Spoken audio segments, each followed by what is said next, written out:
Hi అండి, అందరూ బాగున్నారా? ముందుగా అందరికీ శ్రీ క్రోధీనామ సంవత్సర శుభాకాంక్షలండి. ఉగాది రోజు ఉగాది పచ్చడి తినకపోతే ఎలాగండి? అందుకే ఓ మీడియం నిమ్మకాయ సైజ్ అంతా చింతపండుని నానబెట్టుకోవాలి. ముందుగా వేప పూతని ఇలా రెక్కలను మాత్రమే విరుచుకోవాలి. ఈ రెక్కలు విరచడానికి నాకు చాలా టైం పట్టినట్టు అనిపించింది. చిన్న చిన్నగా ఈ రెక్కల్ని నలిగిపోకుండా విరుచుకున్నాను. చూసారా?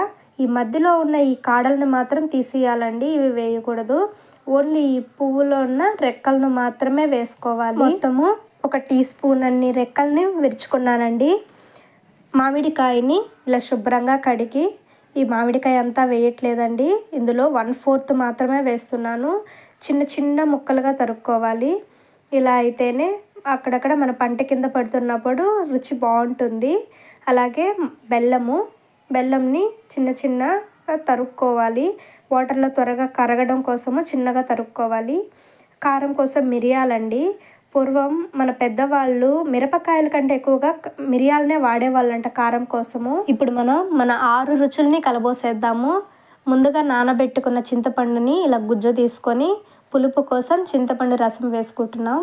అందులోనే వగరు కోసం మామిడికాయలు, అలాగే చేదు కోసం వేప పూత, తీపి కోసం తురిమిన బెల్లం, కారం కోసం మిరియాల పౌడరు, రుచి కోసం ఉప్పు, రాళ్ళు ఉప్పు వేస్తున్నానండి నేను.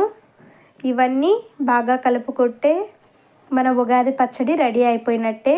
బెల్లం బాగా కరగాలండి, అప్పుడే మంచి టేస్ట్ అయితే వస్తుంది. ఈ 6 రుచులు కలిస్తేనే మనకు ఉగాది పచ్చడి. మన జీవితాల్లో కూడా ఇలాంటి రుచులు భావాలే ఉంటాయి.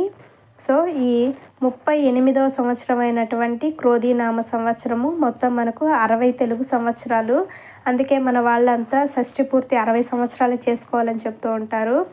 థ్యాంక్ యూ ఫర్ వాచింగ్ అండి. Please subscribe my channel.